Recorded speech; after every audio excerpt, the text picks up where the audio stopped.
We are following breaking news. A suspect is now in custody for allegedly placing pipe bombs in Washington, D.C. on the eve of January 6, 2021. This according to the Associated Press. Sources say the suspect was apprehended this morning and that it's a man. Other than that, no details have been released as of now, including what the possible charges the suspect could be facing. All of this coming after nearly 5 years of an investigation, dozens of images, videos being released to the public, many like you see here, including the sneakers, the book backpack, the hoodie, the mask on his face. The pipe bombs were placed in the evening back on January 5th, 2021. That is the night before the January 6th demonstrations at the Capitol. So both devices, according to authorities, were placed near the offices of the Democratic and Republican National Committees in D.C. It was done on camera. Thankfully, no one was injured, and the explosives were safely disarmed by police. But the FBI says both devices, they definitely could have been lethal. Joining us now is Jack Jupin and John Nance, both retired FBI supervisory special agents. Thank you for coming on. I appreciate that. John, can I start with you on this? What do you make of the arrest? I mean, a almost five-year investigation finally having someone in custody. Well, this is a huge win for Trump's FBI, led by Director Patel and Deputy Director Bongino.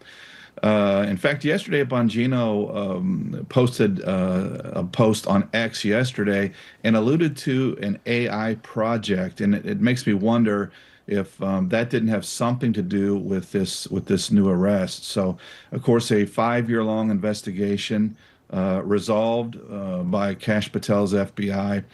So a big win. Also, everybody should take a look at that post by Deputy Director Bongino. There's a long list of reforms that have been implemented, including a reorganization of the J6 pipe bomb investigative team. So, again, a tremendous win, and not just for the Trump administration, but for the American people. Right. And Jack, let's get into that in this investigation itself. What do we know, what we don't know? There's a lot we don't know, right? We know the suspect is a man. The suspect is in custody by the FBI. But we have the video. We have some pictures. We know the sneakers, the backpack, et cetera. But there have been a lot of theories out there in terms of what really happened. Who this individual was, what they were doing there, were they working with anyone? Either way, do you think some of this information will now be available, be made public? Yeah, I mean, this will eventually come out. As my colleague said, this is a great win for the FBI. Outstanding investigative work. These investigations, as all of us that have done this job know, they don't always happen in 24 hours. They take quite some time, and they did a thorough investigation here. Obviously, you're under a new regime. As my colleague just mentioned, they did reorganize the J6 task force of who's working on it and investigating it. The public probably did have some information, and I would agree that there might have been assistance with AI technology in this matter. But you're going to hear more information. It will come out. There's reasons, obviously, for, security purposes, working international terrorism investigations since 9/11. I can tell you they're keeping it quiet for a reason. As we may or may not know right now, there could be co-conspirators. They're going to do a full entire scrub of this individual, which I'm sure they already did before leading up to this arrest.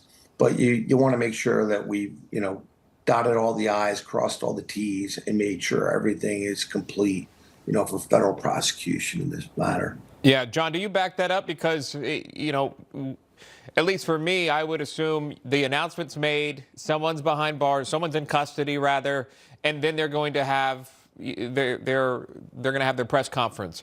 I haven't gotten any word that there is any press briefing underway or one's coming up. It may be dropped on us during this show, but I can tell you in this moment, I haven't received anything like that. Why do you think maybe that would be, John? Well, Jack's spot on with his comments, and as far as delaying a press conference, I mean, you've got a lot of moving parts here. It's not just the FBI, it's DOJ. You may have also some other intelligence community partners that are a part of this investigation. So I'm sure that Patel, Bongino, they're all going to want to make sure that they have the appropriate information, accurate information that won't compromise the upcoming prosecution or reveal methods or sensitive sources. So it's not just a simple matter. So I'm sure they're preparing and making sure that they get the best information to the American people. If anything, Patel's FBI has been in the practice of oversharing, so which is a good thing as far as transparency is concerned. So I think we'll hear something. The American people will get the information that they want. Yeah, I'm just curious, I think, for our purposes of the charges, what this individual could face. Just to at least know that bit of information of what they're looking at now that this person has been apprehended and is in custody. Again, that pipe bomb suspect is in custody after almost 5-year investigation. And former FBI agents are joining us, Jack Jupin and John Nance. Thank you both. I appreciate that. Thank you. Thank you. You're welcome. The White House moving to scrap Biden-era fuel economy requirements, saying the change would help drive down